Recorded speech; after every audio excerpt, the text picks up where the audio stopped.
Edena desena tuati hodu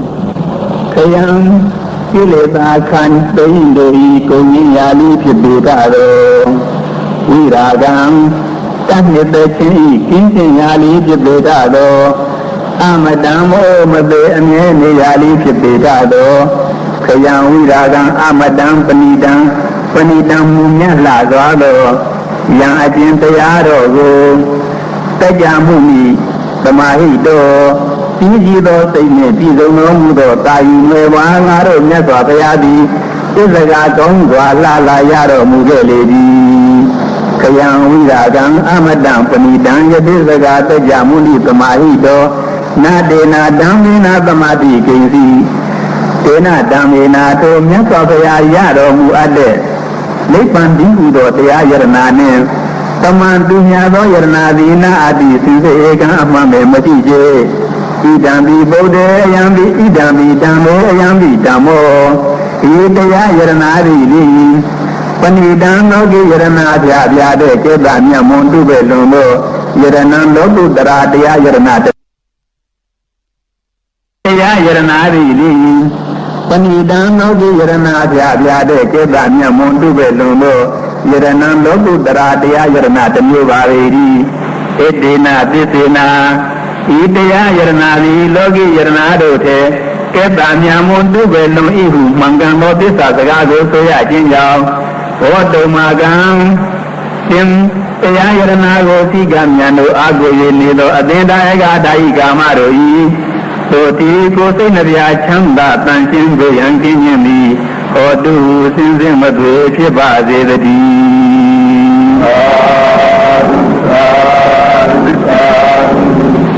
Yang Buddha Teto Pariwana Yidu Say Tamari Manandri Kinya Mahu Tamari Nadena Tamona Wezadi Idami Damerna Manida Edena Desena Duati Odu Ye Pogala Atata Dam Padada Sadari Edani Yugani Hundi Edegilea Dukadanda Bavaga Ededu Dinani Mapalani Idami Dange Radana Panida Edena Desena Duati Hodu Yeto Bayoda Manada Danlena Negami no Gorma Dadanami Ebadi Panda Amadan Ugeja Lada Muda Nebudi Bunzamana Idami Dange Radana Panida Edena Desena Duati Hodu Yatainda Kilo Patoi Bido Biya Satobiwa Dehi Abang Bagambiyo Katubamang Taburi Bangwadami Yo Riya Desani Awesa Padadi Idam Bidang Erna Bunidang Edena Desina Duadi Hodu Yatainda Kilo Patoi Bido Midnight Pima Swasaita Ado Yatainda Kilo Patoi Bido Inda Kilo Takada Injibi Saduwi Sadobi Wadehi Aya Limin Nado Malalo Lero Di Adam Bagambiyo Malucha Nine Yakaini Odi Dia Yata Tia Tagedo Adere The first sit down Atama Milochi Outgo let the first sit down Let on site The garden Niki Edi the garden Aya Limin Naga Limun Danila Talau la di lemon dan jam di negara ni ya, yang dulu mesti babu. Ketubamang baburi bang wadami, yo riya desani awesa padadi, yo jembogori riya desani riya bogoro, thorun ye tinggi nene desale bade yarogo, awesa nyam cinta wenye padadi tinggi nai. Kando desale bade yago nyam cinta wenye tinggi nene riya bogoro. Ketubamang Todagadayi Kanye Jimmy Ubamadu Wadami Abaya Hodomui Idami Bange Iriya Bangabili Panidam Logi Yarana Syavya de Kedamya Mundu Belundo Yarana Lokudra Yarana Daya Sibaveri Yarana Dava Sibaveri Edena Disena Riya Sido Yogido Bogodi Nyan Zwa Saita Ado Daga Dangedu Kanye Ihuye Mangam Loti Sazagago Soya Jinjao Wodo Magam Riya Tigo Lulaye Paramigo Juza Kijin Nido Tiabavana Go Juzari Ato Nido Tindaya Dai Gamaro တို့ဒီအန္တရာယ်ကင်းရံပေချင်းခြင်းသည်ဟောတုစင်စစ်မသွေဖြစ်ပါစေတည်းယေရိယသစ္စာနိဝိဘာဝယံနိကံမိရပညေနာသူတေတိတာနိကိစ္စာပိတေဟွန်တိဘုတံပမတ္တနာဒေဘုံအထမမာရိယံတိဣဒံပိတံငေရတနံပဏိတံဧတေနာသစ္စေနာသုဝတိဟောတုကဟဝတတတနာသမ္မဒါယတရားသူဓမ္မာသဟိတဘဝန္တိသေကာယဒိဋ္ဌိဝိသိကိစီတင်္စသီလပတံဝါပိတတိကိစီသတုဟဘာယေဟိဇာဝိပမုတ်တောစိသပိဌာနာနိအဘဘကာတုံဣဒံပိတံငေရတနာမဏိတံဧတေနာသစ္စေနာသုဝတိဟောတုကိဉ္စာပိသောကမ္မံကရောတိပါပကံကာယေနဝါစာဥဒစေတတဝါအဘဘတောတတ္တပတိစရာယအဘဘတာဒိဋ္ဌပရတဟုတာဣဒံမိတံငေရဏမဏိတံဧတေနာသစ္စေနာသုဝတိဟောတုဘဂဝေယထာဘုဒ္ဓတေကေကိမာနာမသေပထမသမိန်ကိမေကတုပမံဓမ္မဝရံအတေတိနိဗ္ဗာနာဂမေပရမဟိတာယဣဒံမိဗုဒ္ဓေရဏမဏိတံဧတေနာသစ္စေနာသုဝတိဟောတုဝရောဝရိညုဝရာတောဝရာရောအနုတရောဓမ္မဝရံအတေတိဣဒံမိဗုဒ္ဓေရဏမဏိတံဧတေနာသစ္စေနာသုဝတိဟောတုဝနဘဂုံမေယထာဘုဒ္ဓတေကေကိမနာမာတိပထမသမိန်ကိမေကတုပမံဓမ္မဝရံအတေတိနိဗ္ဗာနာဂာမေပရမဟိတာယဣဒံမိဓမ္မေရဏမဏိတံဧတေနာသစ္စေနာသုဝတိဟောတုဝရောဝရိညုဝရာတောဝရာရောအနုတရောဓမ္မဝရံအတေတိဣဒံမိဗုဒ္ဓေရဏမဏိတံဧတေနာသစ္စေနာသုဝတိဟောတုခိနံပုရဏံနဝနာတိသံဘောဝုရတာစိတ်တာယတိကေဘဝသမိကေခိနဝိသာအဝိရုလိသန္တာနိဗ္ဗာန်တိတိရာယတယံပတိဘောဣဒံမိသံငေရဏမဏိတံဧတေနာသစ္စေနာသုဝတိဟောတုယေတံခိနာတဝနာအကျေယဟန္တာပုဂ္ဂိုလ်တို့ဤပုရဏံဘဝဘဝသံသာရကပြုခဲ့သမျှအတန်တန်အဟောင်းဖြစ်သောကုသိုလ်အကုသိုလ်ကံဤခိနံလုံးစုံပြည့်ပြုံးကုန်ဆုံးခဲ့လေသည်နဝံတံဘဝံအပိတပံဖြစ်ဖို့ရန်ဖြစ်သောကံဤလီနတ္တိမကြည့်တော့ခြေအာယတိကေနောင်လာတံဘောဘဝသမိန်ဘဝပံကာသံ္ဍရာ၌ဝိရတာစိတ်ဓာတ်တချင်းကင်းသောစိတ်ကြည်ကြလေကုန်၏ခိနံပုရဏံနဝနာတိသံဘောဝိရတာစိတ်ဓာယတိကေဘဝသမိန်တေတောယဟန္တာပုဂ္ဂိုလ်တို့သည်ခိနပိဇာကုံပြီးသောကံမျိုးစီရှိကြလေကုန်၏အဝိရုလီသန္တာတပံပြန်၍မတိပင်သောအလိုသန္တာရှိကြလေကုန်၏ခိနပိဇာအဝိရုလီသန္တာနိဗ္ဗာန်တိတိရာတေတိရာတို့ယဟန္တာပုဂ္ဂိုလ်တို့သည်နိဗ္ဗာန်တိကိလေသာခသိမ်းကုန်ခြင်းတို့အပြင်ကြီး၏တော်မူကြလေကုန်၏အယံပတိဘောဤထိန်သိမ်းလောင်ကြီးဤစီမိသည်နေဘုဒ္ဓယထာတွားရမထင်ဤနေရ၌ပင်ငင်းကြောက်တကယ်သို့တေတိရာတို့ယဟန္တာဖြစ်ပြီးသောပညာရှိပုဂ္ဂိုလ်တို့သည်နိဗ္ဗာန်ဒီဘဝအသည်မထင်ပဲငင်းကြောက်တော်မူကြလေကုန်၏ယဟန္တာဖြစ်ပြီးဆိုလို့ရှိရင်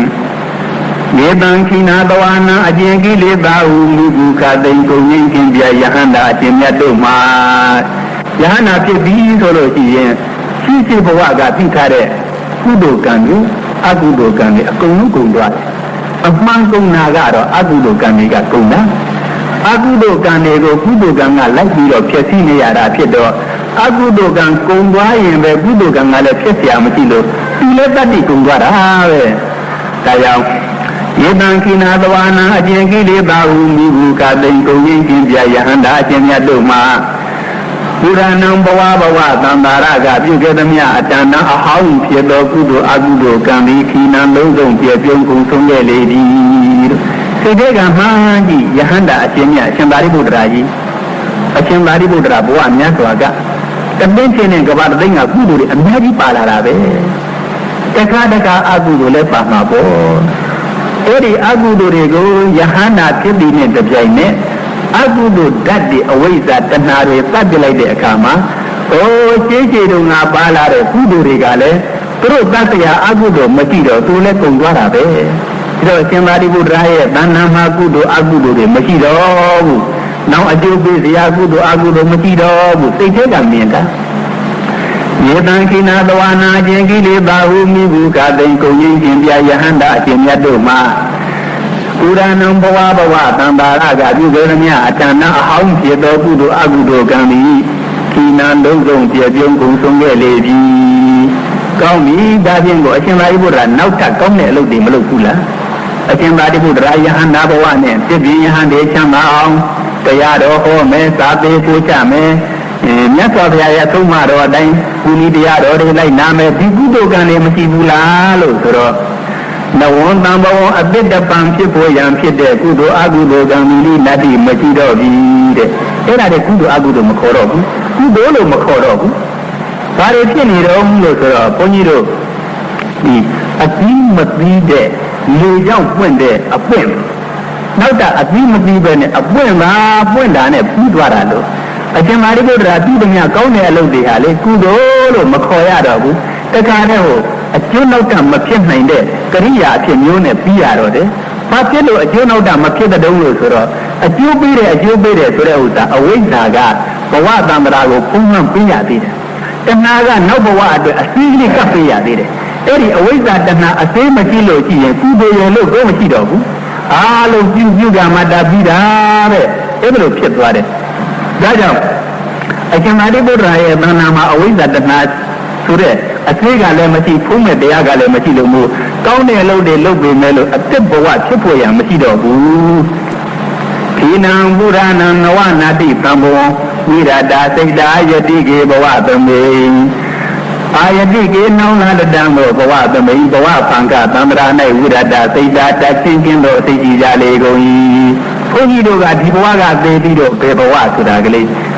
ဒီလိုတွေ့ရမှုကလေးရှိသေးတယ်အလအရှင်သာရိပုတ္တရာတို့လိုကဒီဘဝကသေပြီးတော့ဘေဘဝဆိုတဲ့တွေ့ရမှုကလေးမရှိတော့ဘူးဝိရတာစိတ်တာယတိကေဘဝသမိတေကိနာဘိဇာအဝိရုံလိသန္တာနိဗ္ဗာန်တိရာယတယံပတိဘောဧတိရာတို့ယဟန္တာအရှင်မြတ်ပညာရှိကြီးတို့သည်အယံပတိဘောဤစီမိတိနေပုတော်ရတာငြိမ်းကြောက်ရသွားတဲ့ကဲ့သို့မြတ်စွာဘုရားကဒီတရားဟောတဲ့အချိန်မှာမိတောက်ကလေးရှိတယ်အဲ့ဒီမိတောက်ကလေးငြိမ်းသွားတော့ဘယ်သွားတော့ဒီမိတောက်ကလေးအရှိသွားသလားမသွားပါဘူးအနောက်သွားသလားမသွားပါဘူးတောင်မြောက်သွားသလားမသွားပါဘူးသူ့ဘယ်သွားလဲငြိမ်းသွားတယ်ငြိမ်းတာတော့အမှန်ပဲဒီငကိုယ်တော့မိတောက်ကလေးပူပူလောင်လောင်လေးကြည့်တာအမှန်ပဲနောက်တော့ငြိမ်းသွားတော့ဘယ်နေရာမှရှားလို့မရတော့ဘူးငြိမ်းပြောင်းချုပ်သွားတယ်အဲ့ဒါလိုပဲယဟန္တာအရှင်မြတ်တွေလည်းပဲဒီဘဝရဲ့နောက်ဆုံးသုတိဆိုတဲ့စိတ်ဖြစ်ပြီးနဲ့တပြိုင်နက်နောက်တဘဝအသက်မရှိတော့ဘူးဘယ်ရောက်သွားဘယ်ရောက်သွားတယ်လို့ဘုမဆိုနိုင်ဘူးအရှိန်တော်တောင်မြောက်ဘယ်ဘဝညာဘဝရောက်သွားတယ်လို့ဘုမဟုတ်ဘူးတခါတည်းငြင်းသွားတာပဲတို့ယေတံခိနာသဝနာအကျင့်ကိလေသာဟုမိဘူးခသိင်ကုန်ငြိမ်းခြင်းပြယဟန္တာအရှင်မြတ်တို့မှာပုရဏံဘဝဘဝတံတာရကပြုခဲ့သမျှအတန်တန်အဟောင်းဖြစ်သောကုသိုလ်အကုသိုလ်ကံသည်ခိနာလုံးစုံပြပြုံးကုန်ဆုံးခဲ့လေပြီနဝံတံဘဝအတိတ္တပံဖြစ်ဖို့ရန်ဖြစ်တဲ့ကံမီလီနတ်ဒီမရှိတော့ပြီအာယတိကေနောင်လာလတံသောဘဝသမိန်ဘဝပံကာသံဃာ၌ဝိရတာစိတ်ဓာတ်တချင်းကင်းသောစိတ်ကြည်ကြလေကုန်၏အယံပတိဘောဤထိမ့်သိမ့်ကြီးနေတဲ့ဤစီမိသည်နေဘူးတော်ရတာညင်းရသွားတဲ့ကဲ့သို့တေတိရာတို့ပညာရှိအဖြစ်ဖြစ်တော်မူကြတဲ့ယဟန္တာပုဂ္ဂိုလ်တို့သည်ခိနာဘိဇာကုန်ခမ်းပြီးသောပရိသန္တိမျိုးစေရှိကြကုန်၏ဟုတ်တော်သည်လေနိဗ္ဗာန်ဤဒုက္ခသာသိအင်းကြီးသွားကြလေကုန်တော့တည်းယာနိတာဗုဒ္ဓာနိသမဂတာနိဘုံမာနိဝါယာနိဝအန္တလိကေတထာဂတံဒေဝမနုဿပုဇိတံဗုဒ္ဓံနမတာမသူအတိဟောတုယာနိတာဗုဒ္ဓာနိသမဂတာနိဘုံမာနိဝါယာနိဝအန္တလိကေတထာဂတံဒေဝမနုဿပုဇိတံဓမ္မနမတာမသူအတိဟောတုယာနိတာဗုဒ္ဓာနိသမဂတာနိဘုံမာနိဝါယာနိဝအန္တလိကေတထာဂတံဒေဝမနုဿပုဇိတံသံဃံနမတာမသူအတိဟောတုဣဒာဤတရားဟောရာအရသို့သမာဂတာနိအညီအမျှရောက်လာကြကုန်သောဘုံမာနိမြေ၌စိုက်ရဖြစ်ကြကုန်သောယာနိဘုဒ္ဓနိဝါခြင်းဘုံမစိုးရုပ်ကစိုး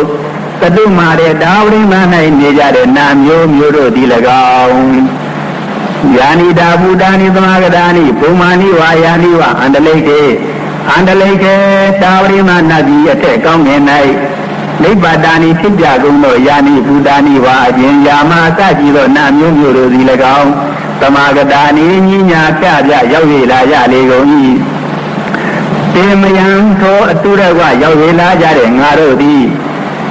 ဧဝမနုဿာပူဇီတံနတ်လူတို့သည်ပူဇော်အပ်သောတထာဂတံမြတ်စွာဘုရားကိုနမတာမရှိခိုးကြကုန်၏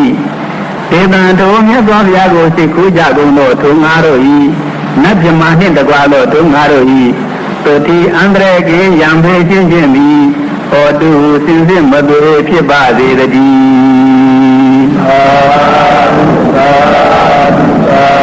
ဣဒာဤပေရောရာအယတုသမဂတာနိညညာပြပြစီဝေရောက်လာကြကုန်သောယာနိဘူတာနိဘုံမာနိမြေနှင့်စပ်၍ဖြစ်ကြကုန်သောယာနိဘူတာနိဝါအခြင်းသတုမာတဲ့ဒါဝိမာနှင့်တကွအောက်အရရ၌နေကြကုန်သောနတ်မျိုးမျိုးတို့စီ၎င်းအန္တလေကေကောင်းမြင်တဲ့နိဗ္ဗာတာနိဖြစ်ကြကုန်သောယာနိဘူတာနိဝါအခြင်းယာမအစရှိသောအထက်နတ်တို့စီ၎င်းတန်သည်ရှိကြလေကုန်၏သမဂတာနိအညီအမျှလာရောက်ကြလေကုန်၏ေမယံသောနတ်မြမအများနှင့်တကွာသောငါတို့သည်တထာဂတံမြတ်စွာဘုရားဟောတော်မူသည့်အတိုင်းမှန်ကန်စွာဖြစ်တော်မူသောဓမ္မံတရားတော်ကိုနမတာမရှိခိုးကြလေကုန်၏ဧသံအမဂံတို့တရားတော်ကိုရှိခိုးကြကုန်သောငါတို့၏သုတိအန္တရကေယံဘေခြင်းခြင်းမီဟောတုစင်စစ်မသွေဖြစ်ပါစေတည်း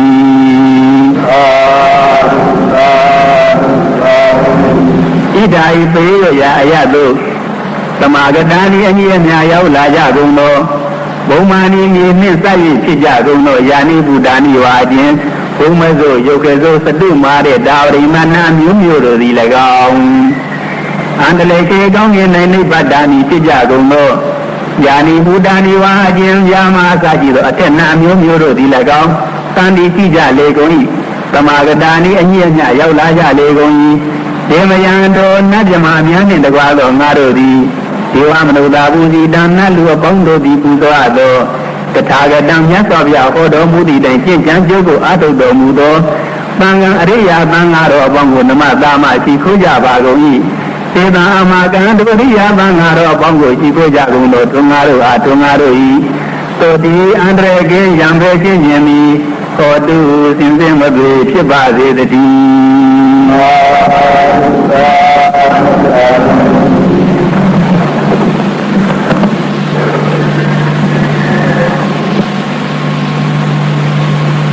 အမိဘာဝတောယောခာမေဝတမန္တိသုတမံယံဤဇေဝအနုယံကံဘေရတိတိဝမတန္တိတောသုကံတုပတိသုတေကဘာပံကိရှိမပပတိဧဝမာတိကုမူပေတံပရိဒန္တံဗနာနာဟိယန္တာတိမေတ္တပရိစ္ဆေရိအာနုဘာဝတောတကေစိံသောအာနုဘောကြောင့်ယေသာနာတိတိတို့သည်ဒီတမန်ကျောင်းမဲ့ပေါ်သောအဆုံးကိုမြွာတော်ပြီးဒီမပြည့်ရကြလေကုန်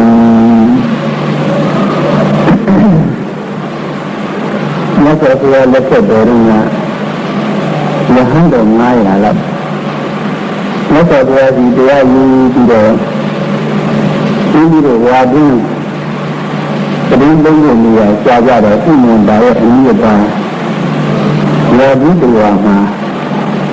ကောကရတန်ကြည့်ပြီးတော့သောကတင်းလုံးရတယ်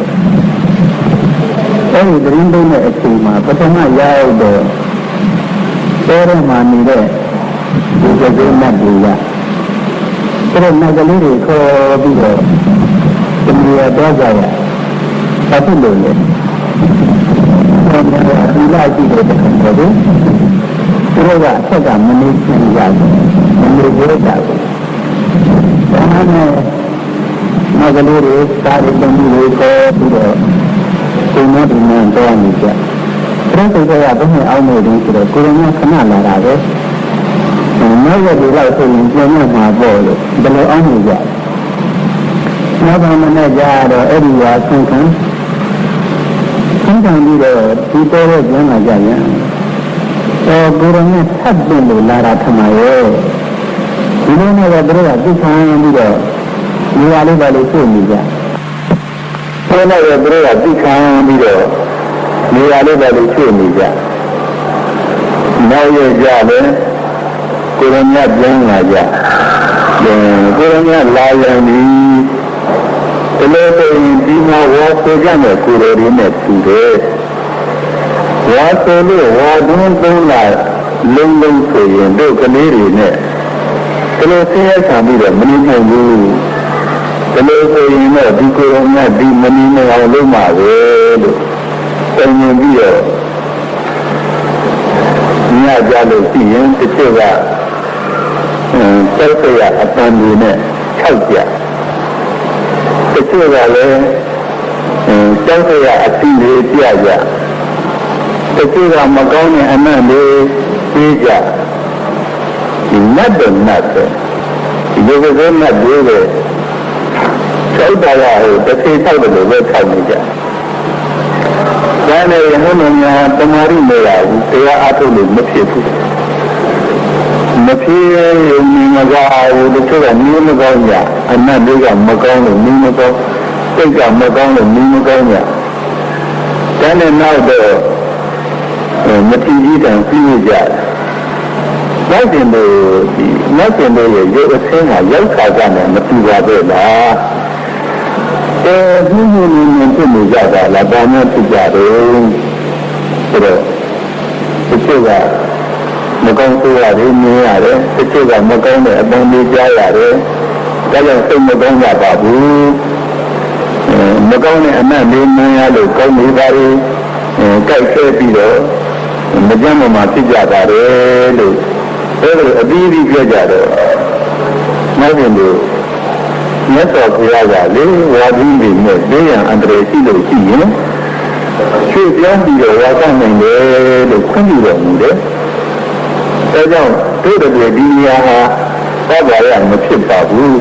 ။မြတ်စွာဘုရားကပြန်ရအောင်လို့ရဲဆိုပြီးတော့ယဟန်တွေပြန်လာကြ။ပြန်လာတော့မြတ်စွာဘုရားကအကျိုးကြောင့်သိပြီးသားပဲ။ဒီလိုပါရင်လည်းစကားလက်တာရအောင်လို့မေးတော်မူတယ်။မေးတော့ဒီအကြောင်းကိုစောက်ကြ။မြတ်စွာဘုရားကကြည့်တော်မူတယ်။ဒီယဟန်တွေတရားရဖို့ကဒီနေရာသေးရှိတယ်။ဒီနေရာဆိုရင်ဒီယဟန်တွေတရားရကြနေရာကိုမမြင်ဘူး။ဒါတော့ဒီနေရာပြန်သွားမှာပဲ။နောက်ရင်လို့ဒီနေရာကိုပြန်သွားကြ။ငါတရားစီကပရိတ်ကိုယူသွားကြ။ဒီပရိတ်ကိုတောကကနေပြီးတော့ရွတ်သွားကြဒီပရိတ်တော်လာတဲ့အတိုင်းနဲ့မေတ္တာပွားကြလို့ဒါမှလည်းအမိန့်တွေရှိပြီးတော့ကျင်းလွတ်လိုက်ဒီမေတ္တာတို့ကိုလည်းမြတ်စွာဘုရားကဟောရပေးလိုက်တယ်ဒါလည်းယဟန်ယမေတ္တာတို့ပြီးတော့တောကလောက်ကြတယ်ဒီမျိုးတရဏီယမတ္တကုတလေနာယန္တာတံတံတံအဘိဓမ္မေသာနဲ့ဒီနည်းနဲ့ရောပြီးတော့တော်ရဝင်သွားကြစိတ်ကလည်းမေတ္တာတို့နှုတ်ကလည်းမေတ္တာတို့ကိုရွတ်အဲ့လိုမေတ္တာတို့ရွတ်ပြီးတော့ဝင်သွားကြတော့မကူရှိတဲ့နတ်တွေကစိတ်နှမ်းပြီးတော့ဟောကိုရမြတ်တွေပြန်ကြလာကြတယ်စိတ်ကရင်းပြီးဖြစ်ခြင်းလို့နတ်တွေကတခါနဲ့တချို့ကိုထင်ကြပြီးတော့တပုတ်များလမ်းယူတဲ့သူကယူလို့ယဟန်များပြီးပါတဲ့ပုဂ္ဂိကဒီကိစ္စလေးတွေကိုပြည့်စည်လေးတွေယူလို့ရင်းရင်းနှီးနှီးဆရာတော်ဖြစ်ကြဆရာတော်ဖြစ်တဲ့မြင်းကြီးတိုင်းကလည်းသွားပြန်တယ်ဥပမာမိမိအိမ်မှာမျိုးမျိုးဆိုကြီးတွေလာပြီးတကလာနေတယ်ဆိုပထမတော့သတ်သိမ်းဆိုရင်အမျိုးတိုင်းဆက်ကြနောက်တော့ရင်းလာတော့ဘယ်မတူဘူးနေနေနေကြအဲ့ဒါလိုပဲယဟန်တော်များနဲ့နတ်တွေနဲ့ရင်းရင်းနှီးနှီးဆရာကြီးတရားကြီးတွေပြည့်တော့မိဘပုံများရှိနေလို့ထိုင်လို့ရှင်းကလို့မသိနေကြဘူး အဲ့ဒါနဲ့ဒီတစ်ခေါက်တော့မက်တွေကမကောင်းတဲ့အမှန်လေးနဲ့မပြသေးဘူးမထောက်ရဘူးမကောင်းတဲ့ရုပ်အင်းလေးနဲ့မပြဘူးမထောက်ရဘူးအနတ်လေးလည်းမသေးဘူးတောက်ကြပြီးတော့အဲ့ဒီလိုနေကြတယ်လေကျောင်းတော်မက်တွေအဲ့ဒီဒီလို့သိချမ်းပါလို့နောက်တရားရင်းနဲ့တရားအထုတ်ကြတာတရားရကြတယ်ဒါကြောင့်ယန္တာနုဘာဝတေယထာနေဝတ္တိတိပိဒနံယတ္တာခြင်းမေတ္တာလုပရိဒေယိအာနုဘာဝတေတကောစိတ်စေအာနုဝေကြောင့်ယေကာနတိလူတို့သည်ပိဒနံကြောင့်ပဲပေါ်တဲ့အခြင်းအတန်ကုသမြကိုနေဝတ္တိတိမပြရဲ့ကြလေကိုဖြစ်ခင်ပြီးတော့မပြရကြတော့ဘူးကျမ်းစာတာရာနဲ့တအိတ်တူတောင်းအောင်တိုက်ဆောင်နေကြယမိစေဝါနုယံဇံတေရတိတိဝမတ္တန္တိတောဒုက္ခံဒုပတိဒုဒောသာဘာဝံဂိတိနဗတတိယမိယတိယတ္တတုပရိဒော၌ယမိစေဝါအကျင့်မေတ္တာတုပရိဒော၌ပင်ယမိစေဝါအကျင့်မေတ္တာဘာဝနာ၌ပင်ရတ္တိတိယံနေယောမြတ်ပါအတ္တဏိတောမပြင်းမရှိပဲအမှုယုံကံသောအဆောင်ကံအထုတဲ့ပုဂ္ဂိုလ်သည်ဒုက္ခချမ်းသာပါတာသူပတိအိပ်ပြောရလေ၏ဘုဒ္ဓကအိပ်ပြောရံတော်သည်သိသိပါပံတကုတခုသောမကောင်းသောအိမ်မဲ့ကိုနဗတတိမမြင်မမဲ့ရမေတ္တာဘာဝနာပွားများဣစ္ဆာနိမေတ္တာဘာဝနာပွားများလို့ဘာမှစိတ်ထဲပူပူဆာဆာမရှိစိတ်အနှောက်အယှက်မရှိစိတ်ကြည်ကြည်လင်လင်းနဲ့အိပ်ပြောလို့ဒါကအိပ်ပြောရံတော့လည်းမကောင်းတဲ့အိမ်နဲ့ဒေကြောက်စရာနံစရာအိမ်နဲ့ဒီမမြတ်ဘူးဒါကြောင့်ယမေဇေဝါလူလောကံတေရတ္တိဒီဝမတ္တန္တိတောဒုက္ခံဒုပတိဒုဒောသာဘာဝံဂိစီနဗတတိဧဝမာတိကုဏုပေတံပရိဒံတံဗနာမဟေမြတ်စွာဘုရားကလည်းပရိရဲ့အကျိုးတွေကိုတလောက်တည်းမကဘူးဧဝမာတိကုဏုပေတံဤသို့သာဒီသောဂုဏ်ကျေးဇူးတို့နှင့်ပြည့်စုံသောတံပရိဒံတို့မေတ္တာတို့ပရိဒေကိုသူတော်ကောင်းတို့မယံငါတို့ဒီဗနာမရွတ်ကြကုန်တော့ဟံဒုက္ခံဒုပတိဒုဒောသဘာဝံဂိတိနဗတတိတမားရမကတို့ဤတို့ဘာတို့မလောင်နိုင်ဘူးအစိတ်တို့မသူဝင်နိုင်ဘူးတကယ်လို့ရှိတာဘုရားကြည့်ပြီးမဲ့လို့မိမိလက်နဲ့ဒီမကြရောက်နိုင်ဘူးအဲ့လိုကဒီရပြမေတ္တာရဲ့အကျိုးတွေနိမြတ်စွာဘုရားကများစွာဟောတော်မူတယ်သုဘဝိဒါယမေတ္တာယဒုက္ခံဒုပတိဘုဇတိနတ္တတေပါပတုပိနံပိယံတိနရာမရူနလူတို့သည်တန်တော်မေတ္တာပွားများ၍နေလေရှိတဲ့အမျိုးကောင်းသားအမျိုးကောင်းသမီးကိုဒီယံဒီချစ်ခင်ကြမြတ်လို့ကြလေကုန်လက်တွေကမြတ်လို့မေတ္တာနဲ့နေမျက်နာရကြည်လို့ဒေဝရခန္ဒီလက်ကြသည်တမေခိတ်ဗံပတာရိယေဒေဝနာတောဒီရခန္ဒီသုံးတော်ကြလေကုန်၏အကြသည်လိယသတိသောအထိတ်အကစီသောအရာဝတ္ထုသည်ဒေဝရခန္ဒီလက်ကြသည်ကမေခိတ်ဗံပတာရိယေမေကြသည်ဧကာသည်ဧကိအာသည်မိအသရှိသောဝေယံအန္တရေသည်နာဂမေမဝင်မရောက်နိုင်ယေဤဖြစ်ဖြစ်အသိခခတကုံတစ်ခုလည်းလည်းပဲနှိမ့်ဆက်ဒီမေတ္တာနဲ့နေတဲ့ပုဂ္ဂိုလ်မရောက်နိုင်ပါဘူးဒီတော့ကဒီသမထမေတ္တာကြီးတောင်မဟုတ်ဘူးနွားမကြီးနွားငယ်ကလေးကိုမေတ္တာပြီးတော့နေ နွားငယ်ကလေးလွတ်တိုက်နေတဲ့အချိန်မှာနွားမကြီးစိတ်ကိုစိတ်ဆင်းရကြည့်ရသူသားလေးပေါ်တဲ့အကျိုးလိုလားမေတ္တာစိတ်ဖြစ်နေမေတ္တာပြီးတော့အဲဒီအချိန်မှာတယောက်ကဆံနဲ့လမ်းပြီးတော့ထုတ်လိုက်တာကျော်မကူးတဲ့ဆံဟာဘေးကိုလွင့်ပြီးတော့ထမ်းရကလေးညာကြတယ်လို့လွင့်ကြသွားတယ်အဲဒီမေတ္တာဟာလေအမှုကတောင်းဖြစ်တဲ့မေတ္တာမျိုး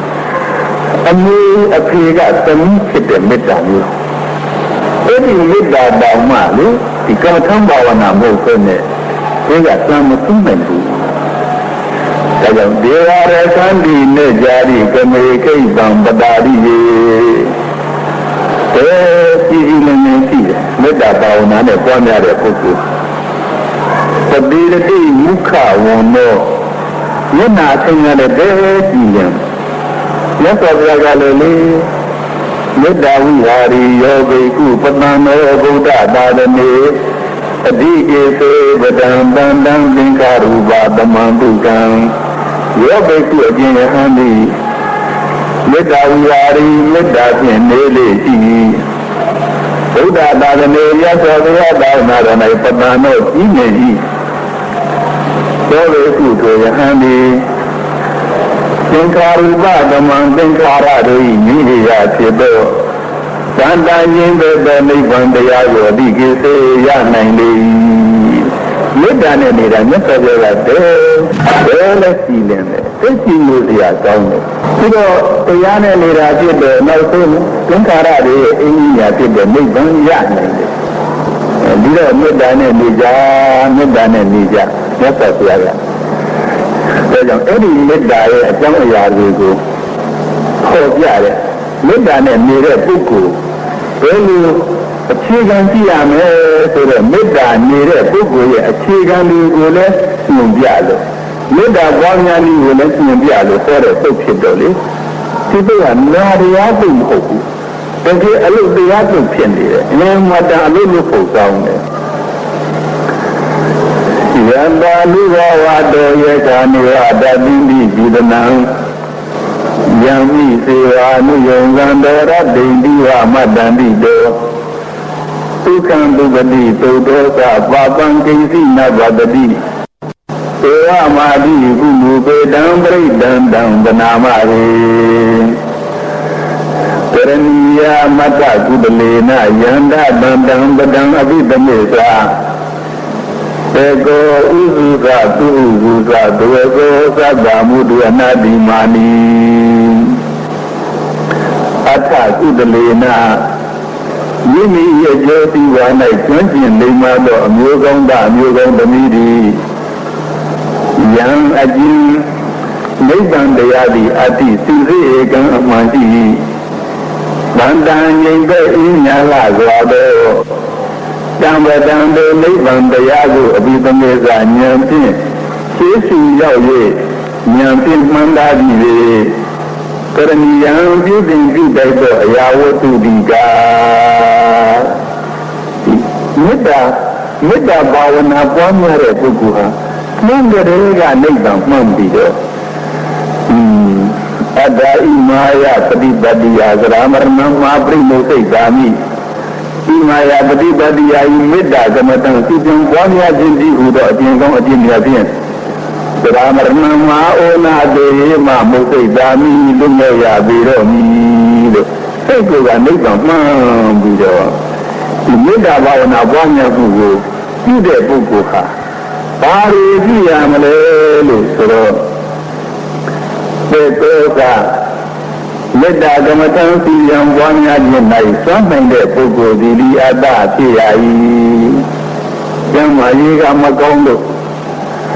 ဟိုကိစ္စဒီကိစ္စတွေကများလို့ဟိုကြောင့်ညဒီပြပါရတွေကများလို့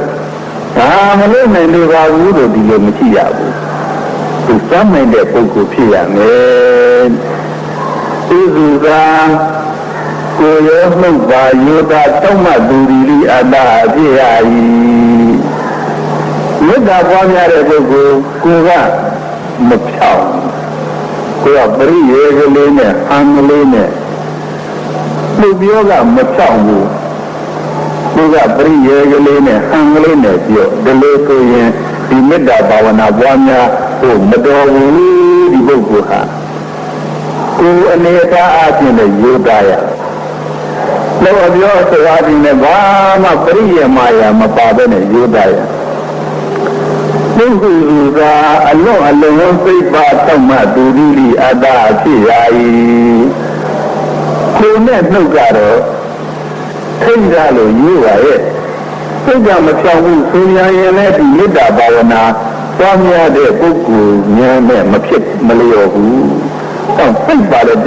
ယူတာတော့မှဒီလိုသောသာသူတော်ဘာလို့ကမိမိကိုမသိမတော်သည့်အတွက်ပြောဆိုလာလေလေးတွေကူကပြောဆိုခံနိုင်သူဒီအတ္တဖြစ်ရ၏ခင်ဗျာဒီကြီးရဒီဟာကလေးတော့မတော်ပါဘူးလို့ပြောဟုတ်တယ်ဟုတ်တယ်သူကလေးနည်းနည်းမှားသွားဒီကြီးနဲ့ဒီလိုပြောတာတော့ဗျာသူတော့သူညာနာတယ်မခံပါဘူးတဲ့ဟုတ်တယ်ဟုတ်တယ်သူကလေးရုပ်တည်းရဲ့နှုတ်ကထွက်သွားတာဟောပြောလိုက်မှပြင်လေတဲလို့လွယ်တယ်သုံးမလို့တဲလွယ်တယ်ပฏิပိလို့တဲလွယ်တယ်မေတ္တာသမားကအဲ့လိုပုဂ္ဂိုလ်မျိုးဖြစ်ရမယ်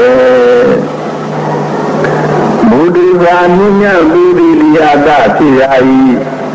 မေတ္တာဘာဝနာပွားများတဲ့ပုဂ္ဂိုလ်ကကျဉ်းကျဉ်းတမ်းတမ်းဒီလိုပုဂ္ဂိုလ်မျိုးမဖြစ်ရဘူး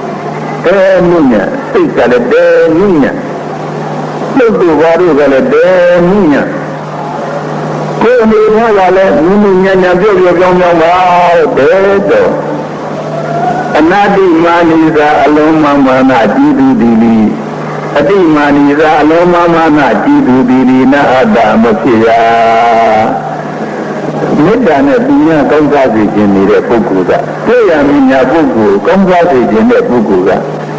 ခံတန်တန်နဲ့မာနကြီးတဲ့သူမဖြစ်ထိုက်ဘူးခုနကလိုနိညာလို့မာနတွေနှိမ့်တာလို့အဲ့လိုပုဂ္ဂိုလ်မျိုးဖြစ်ရပါမယ်တေနိယမတ္တကုသလေနာယန္တတန္တံဗုဒ္ဓံအဘိဓမ္မေသာတေတောဥစုသာတုဥစုသာတေသောသတ္တမုဒ္ဒအနတ္တိမာနိသံတေတကောသာတုဝရောသာအပ္ပဂိသောသာမံဟုကာဝတိတန်တိန္ဒရိယောသာလိဘဂောသာအပ္ပကဝေကုလေသောအနာနုကိန္တောမန္တောတကောသာရသမျှဖြင့်မြတ်ရရောင်ရဲနိုင်သူဒီလီအတ္တဖြစ်ရ၏ဒါယဟန်ပင်္ဂါတွေအတွက်မြတ်စွာဘုရားကဟောတဲ့တရားဖြစ်တော့လေယဟန်ပင်္ဂါဆိုတာရသမျှနဲ့မြတ်ရတယ်ဆွမ်းပြီးဆွမ်းလို့ရတယ်ဆိုပြီးဆွမ်းနဲ့မြတ်ရတယ်ဒီပင်္ဂါမျိုးရတယ်ဆိုရင်ဒီပင်္ဂါနဲ့မြတ်ရတယ်ဘာပဲလို့ပင်္ဂါရရင်ကောင်းမှာပဲဒီကြောင့်မျိုးနဲ့ရတယ်ဆိုဒီကြောင့်မျိုးနဲ့ပြတာရအားပဲကြောင့်မျိုးရရင်ကောင်းမှာပဲဒီလိုမဟုတ်ရဘူးဒါလေးနဲ့ကိုယ်နဲ့သက်သာရဖြစ်တာလေးလိုက်ရတယ်ကိုယ်ကဒီကြောင့်မျိုးနဲ့မှသက်သာရဖြစ်တယ်ဆိုရင်အဲ့ဒီကြောင့်မျိုးနေရဒီအဝတ်ပင်ကဒီဆုံးမျိုးနဲ့မြရတာဆိုရင်အဲ့ဒီမြရတဲ့အဝတ်ပင်ကမျိုးနဲ့မြရတဲ့ဆုံးမျိုးနဲ့သွားရနေရမန္တုတကောသာရသမျှနေမြတာရောင်ရဲတတ်သူဒီလီအတ္တဖြစ်ရ၏မန္တုတကောသာမိမိဖြင့်ပြင်တော်လျောက်ပတ်တဲ့သံသင်္ကန်းစသည်ဖြင့်တင်းရောင်ရဲသောပုဂ္ဂိုလ်ဒီလီအတ္တဖြစ်ရ၏သူဘရောသာမိမိကိုမိမိဒါယကာတို့မွေးကူကမွေးမြူအတူဒီလီမွေးမြူနိုင်သူဒီလီအတ္တဖြစ်ရ၏တချို့ပုဂ္ဂိုလ်များကမေတ္တာနဲ့ဗာနဲ့နေတဲ့ပုဂ္ဂိုလ်မဟုတ်တော့တရားဓမ္မတွေကဆွမ်းပို့လိုက်ဓမ္မမတည့်တာကြီးပို့နေမကခြင်းသားကြီးပို့နေသင်္ကန်းလူရတော့ဒီသင်္ကန်းမျိုးငါဝတ်တာမဟုတ်ပါဘူးအဲ့ဒီလိုကြီးများနေတော့လေတရားဓမ္မတွေကဒီဘုန်းကြီးကိုယ်တော်ကိုယ်ကိုနေရတယ်ဘာမှတကယ်သဘောကျတယ်လို့မရှိဘူးတော်ဒီနောက်တော့မကိုယ်ကိုယ်ဘူးဘ အဲ့လိုဖြစ်သွားတာဟောသူကရောသာလျောသူကမွေးပြီးအပ်တဲ့ပုဂ္ဂိုလ်ဒီလိအတ္တဖြစ်ရ၏ဆောင်းလာဖို့နဲ့အေးနေဆိုတော့နဲ့တော့ဆုံးတာအေးနေဟိုအေးလည်းသိစမဖြစ်ပါဘူးနဲ့ကြအတားပြေတာပါပဲနဲ့ဆုံးတာပြောနေဟိုပြောနေဒါတောင်းအတားပြေသွားပြရပြီလေဘာမှလည်းတစ်ခါမှမသိနဲ့ဆရာတရားဓမ္မတွေတာဝန်ကြီးစရာမပြောဘူးဒီတော့ဆိုကြတာဘို့လို့ဆိုတို့ခွန်ကြီးကတော့တို့ကိုယ်တော်ကတော့လွယ်ဘာဖြစ်ဖြစ်ဒီနဲ့ဒါပဲဒီလိုတော်မျိုးကူဝေရလို့တော့ဘာမှသိအနောက်ကျမဖြစ်ဘူးနဲ့အဲ့ဒါလို့မေတ္တာနဲ့နေတဲ့ပုဂ္ဂိုလ်ဆိုတာသူကတော့လောကီကောင်မွေးမြူရတဲ့ပုဂ္ဂိုလ်ဖြစ်ရမယ်အပ္ပါကိသောကထိုးထိုးဤကိစ္စမများတဲ့ပုဂ္ဂိုလ်ဒီလီအတ္တဖြစ်ရ၏မေတ္တာကမ္မထာနဲ့ဘာဝနာနဲ့နေတဲ့ပုဂ္ဂိုလ်ကိစ္စများနေလို့မဖြစ်ဘူးတော်ကြောက်ဖို့တွားစရာရှိတယ်တော်ကြာဒီအလုပ်တွေလုပ်စရာရှိတယ်အဲ့လိုစသည်အပြင်ကိစ္စများနေဘယ်မေတ္တာပို့ခြင်းရလိမ့်မလို့ဒါကြောင့်အပ္ပါကိသောကအနိဗ္ဗာန်သောကိစ္စရှိသူကိစ္စမများသူဒီလီအတ္တဖြစ်ရ၏သံဃာဥစ္စာဝတိသာပေါ်ပါသောအတ္တမျိုးချင်းရှိသူဒီလီအတ္တဖြစ်ရ၏တချို့ကပေါ်တော့မယ်ဆိုလို့ရှိရင်ဒီကအတိုင်းလေးအဝိုင်းလေးယူစရာလေးနဲ့တောင်းကြည့်ကြပြန်လို့လည်းတကယ်ပွဲကြီးနဲ့ဘာနဲ့ဒီကတည်းအများကြီးနဲ့တောင်းကြည့်လူပြန်တော့လည်းခံငနာနာနဲ့ဟိုအားကလေးရှိရဒီအားကလေးရှိရတောင်းကြည့်မေတ္တာနဲ့နေတဲ့ပုဂ္ဂိုလ်ကဒီလိုတောင်းမကြည့်ရဘူးအတ္တမွေးဝမ်းကြောင်းမှာအကုန်လုံးပေါ့ပါပါသွားတယ်လည်းပေါ့ပါပါသွားတော့လည်းလေကူကူနေတော့လည်းလေကူကူဘာမှမိမလဲဝမလေးဘူးတရားဓမ္မတွေလည်းဝမလေးဘူး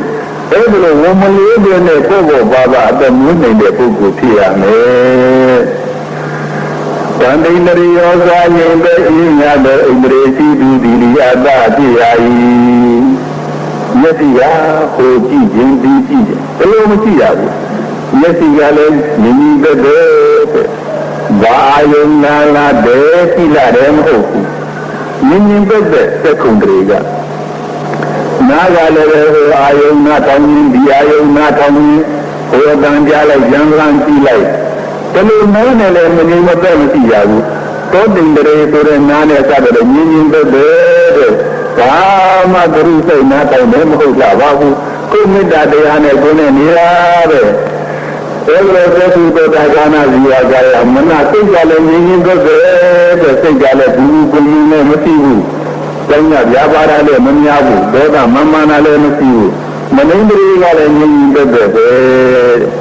ဗန္တိန္ဒရီယောဇာငြင်းသက်သက်ဣန္ဒြေစီတုတိလိအတ္တဖြစ်ရ၏ဒီဘကောဇာရင်းပြတော်ဉာဏ်ပညာဥပဒနာဉာဏ်ပညာရှိသူတိလိအတ္တဖြစ်ရ၏ပညာကလည်းစဉ်းစားဉာဏ်နဲ့ရင်းကျဲဒီခန္ဓာကိုယ်လည်းအနိစ္စဒုက္ခအနတ္တလို့သိခြင်းလို့ဥပဒနာဉာဏ်နဲ့ရင်းကျဲလို့အဲဒီလိုဉာဏ်ပညာနဲ့ရင်းပြတဲ့ပုဂ္ဂိုလ်ဆိုတော့အရာရာမှာလေသိမြင်စားတာတဲ့ဘာမှမယုံရင်မရှိဘူးအဘဂဝေနာခက်တန်ကျမ်းကျုပ်ခြင်းမရှိဘူးအတ္တဖြစ်ရ၏တချို့ကကိုယ်နဲ့ကြမ်းကြမ်းတန်တန်ပြိတ္တတဲ့သွားလိုက်ကြမ်းကြမ်းတန်တန်စကားပြောလိုက်ကြမ်းကြမ်းတန်တန်အဲ့ဒီလိုမကြည့်ရဘူးပြိတ္တနဲ့ပြည့်ရမယ်လေညီညံ့ညံ့ပြောပြောပြောပြောစကားပြောပြန်တယ်လေညီညံ့ညံ့ပြောပြောပြောပြောဘယ်သူမှမထိမခိုက်ဘယ်တော့မှမထိမခိုက်လို့ပြောပြောပြောပြောနဲ့ဒီလိုပြောလို့ရှိဒီလိုသူအမျိုးတကာဓမ္မတို့၌အမှုဂိတ်တော်အလုံးမဲ့မဲ့တဲ့ပုဂ္ဂိုလ်ဒီနာအာတမဖြစ်ရငါတကာတွေဆင်းရဲမှာဆိုလို့ငါတကာတွေချမ်းသာစေပြီးရငါတက္ကမကြီးတွေကြမ်းမာစေခြင်းချမ်းသာစေခြင်းတဲ့တန်ရုံးစဉ်ကြီးနေပြန်ရင်လည်းမကောင်းပါဘူးတဲ့ဒါကြောင့် မေတ္တာနဲ့ပွားများမဲ့ပုဂ္ဂိုလ်အများဆုံးပြန်ပြီးတကလားမေတ္တာပွားနိုင်တော့ငါတကားတကမရဲ့ဘာရဲ့နဲ့ဒီလိုပြေလာမှုလည်းမရှိရပါဘူးတဲ့ဒါမေတ္တာပွားများတဲ့ပုဂ္ဂိုလ်ရဲ့ရှေ့ဖို့ကတဲ့မြည်ရမယ်ထိုင်ရမယ်စိတ်ထားရမယ်ဆိုတဲ့အကြောင်းအရာတွေကိုမြတ်စွာဘုရားကညွှန်ပြနေတာနာသာထုဒ္ဓမာဂရေကိဉ္စီယေနဝိညုပရေဥပဝတိယောယေနအပြင်အနည်းငယ်တော့မကောင်းမှုကြောင့်ပရေမိမိမာတဝါယုံတဲ့ဝိညုပညာတိပုဂ္ဂိုလ်တို့ကဥပဝတိယုံခဲ့ရကြရုံရာဤကိဉ္စီတစ်စုံတစ်ခုသောတံကုတံတဲ့အနည်းငယ်တော့မကောင်းမှုကိုလီနာအာဂရေမပြုမပြည့်ရာမေတ္တာကမ္မထမ်းနေတဲ့ပုဂ္ဂိုလ်အကုသိုလ်နဲ့လည်း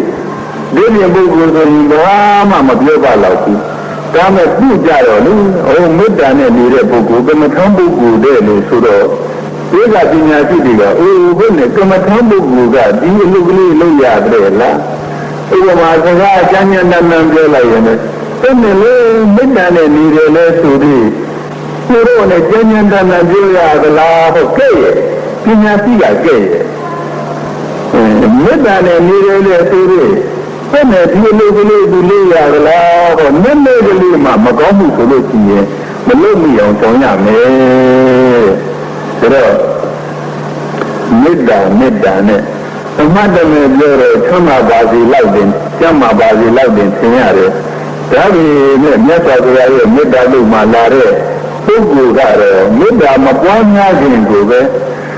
ဒီအတိုင်းနေရင်လည်းကျင့်ရစရာကောင်းပါပြီဒီအတိုင်းနေရင်ကျင့်စရာကောင်းပါပြီလူတကာဥပါဒကဥပါတိကမှဖြစ်ပြန်ဒီအတိုင်းနေရင်ပဲဘဝဝဉ္ဇဉ်ကတကယ်ချီးမွမ်းစရာကောင်းပါပြီကျင့်ရစရာကောင်းပါပြီဒါကြောင့်မြတ်စွာဘုရားကမေတ္တာကမ္မထမ်းနဲ့နေတဲ့ပုဂ္ဂိုလ်ဟာဒီလိုနေကြရမယ်လို့ပြီးတော့မှမေတ္တာပွားပါဒုက္ခိနောဝါသုမိနောဘုံတု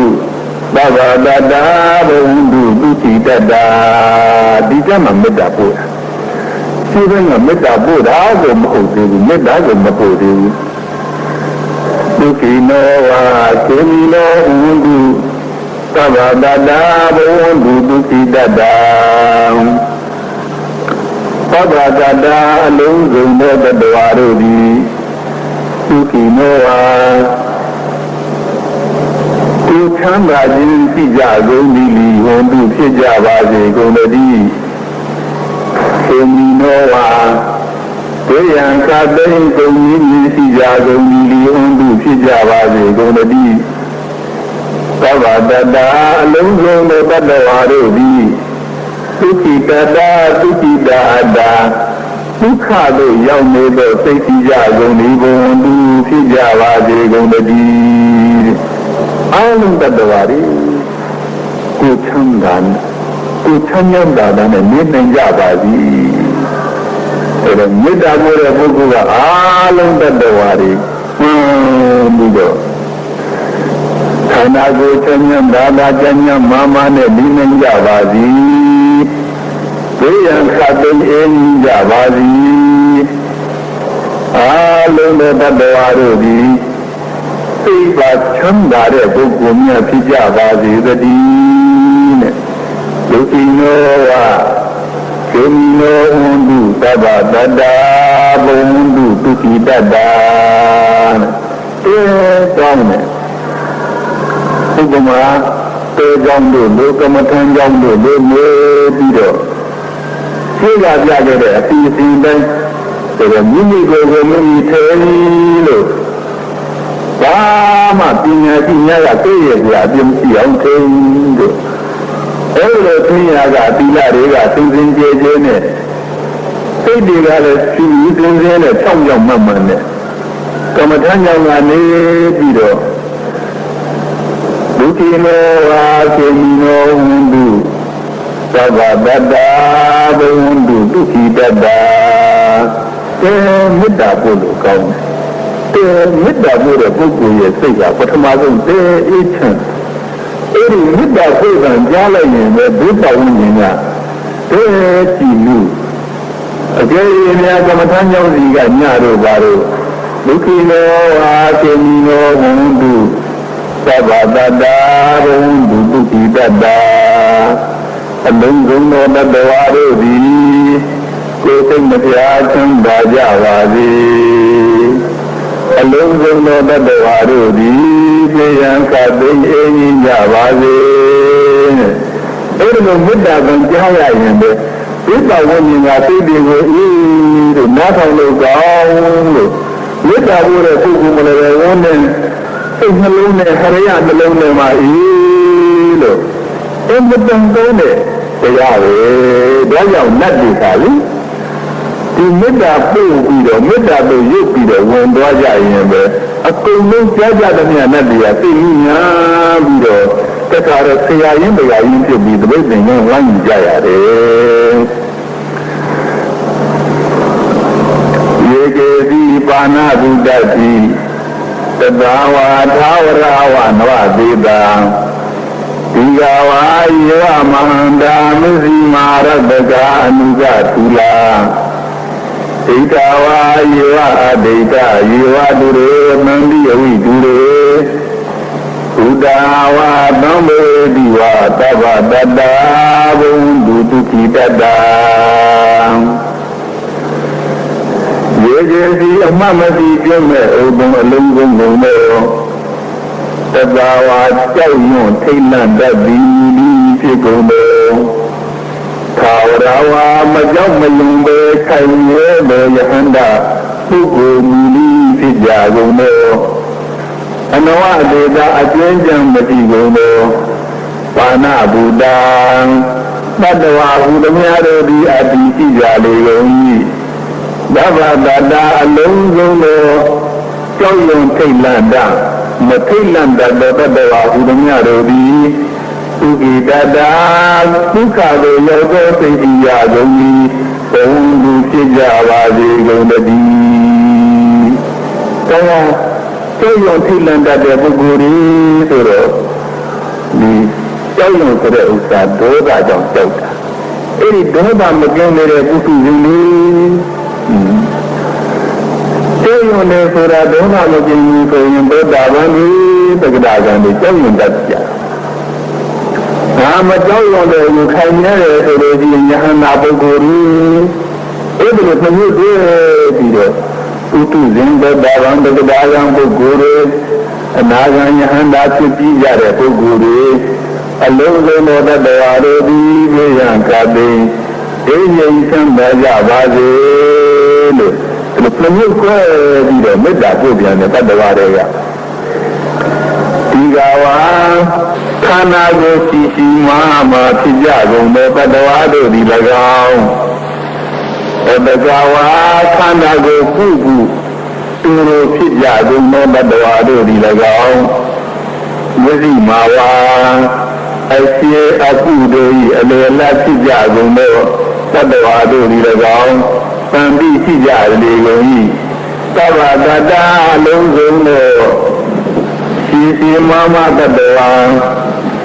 သူတတ္တဝါအလေလတ်တတ္တဝါတို့သည်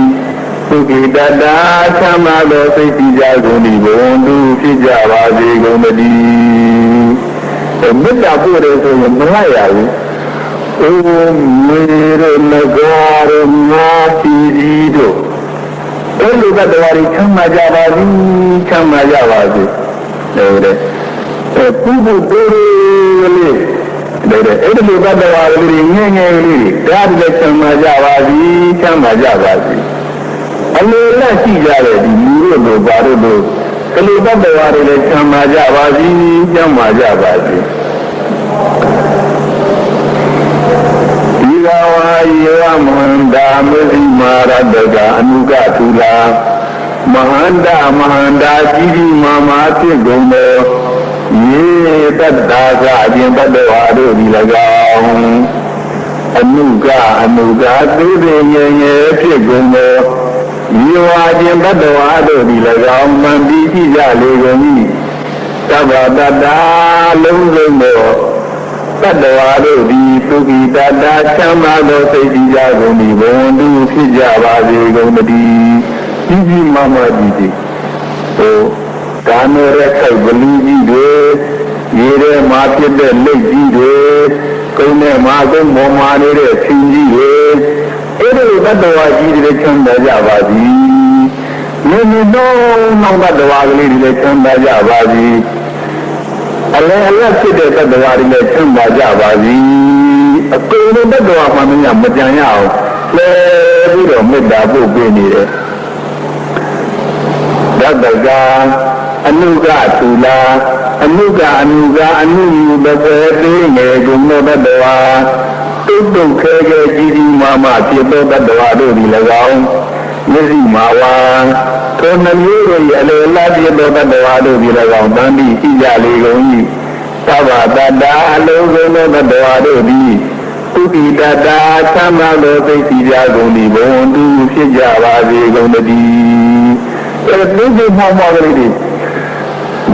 အမှုယူလောက်ပြီးတော့နေတဲ့တတ္တဝါကလေးတွေရှိဒီလိုတတ္တဝါတွေလည်းသင်္သာကြပါစီတုတ်တုတ်ခင်းခင်းတတ္တဝါကြီးတွေအလိုအလတ်တတ္တဝါတွေသင်္သာကြပါစီ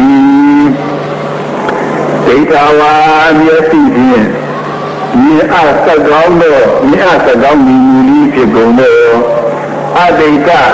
ဌဝါမျက်စိဖြင့်မမြင်စကောင်းမူလီဖြစ်ကုန်သောဒိဋ္ဌဝါမိမိအမြဲပါရှိ၍မျက်စိဖြင့်မြင်ရသည်ဖြစ်ကုန်သောအဒိဋ္ဌဝါမျက်ွယ်မူလီဖြစ်ကုန်သောယေဝအချင်းပတ္တဝါတို့သည်တန်ပြီးရှိကြပေကုန်၏ယေဝအချင်းပတ္တဝါတို့သည်သူတွေအဝေး၌၎င်းအဝိဓုတွေမဝေးသောအမြဲပါ၌၎င်းဝတန်ပြီးနေကြလေကုန်၏ယေဝအချင်းပတ္တဝါတို့သည်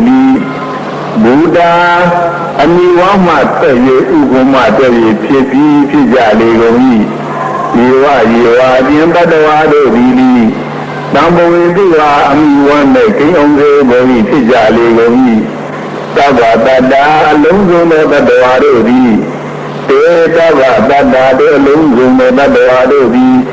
သုတိတတ္တာချမ်းသာသောစိတ်ကြကုန်၏ဘုံတူဖြစ်ကြပါစေကုန်တည်းဘုရားအနံမျက်စိနဲ့မြင်ရတဲ့တတ္တဝါတွေ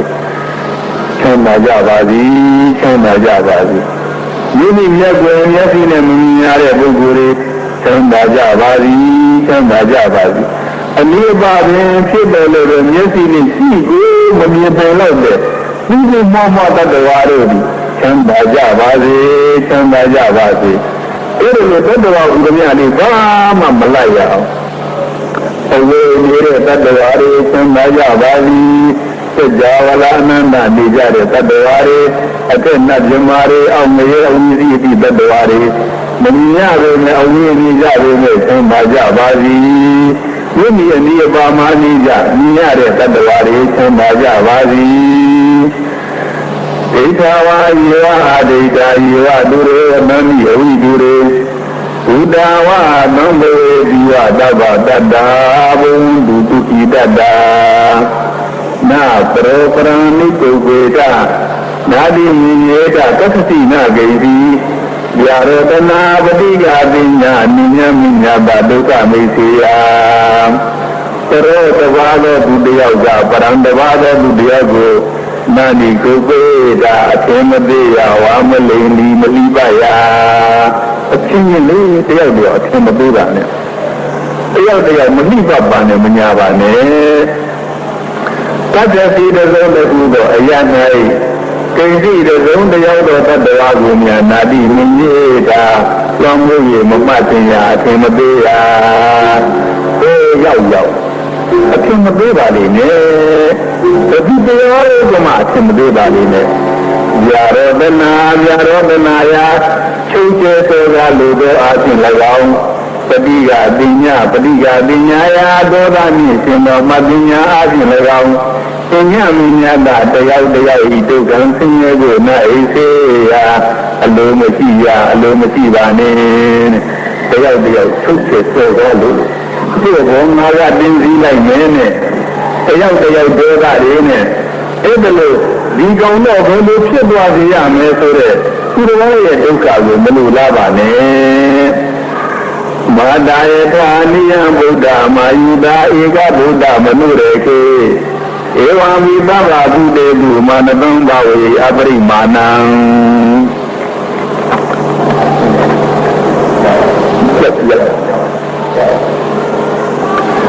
မာတာမွေသမီးရင်ကျေးဇူးရှင်မိ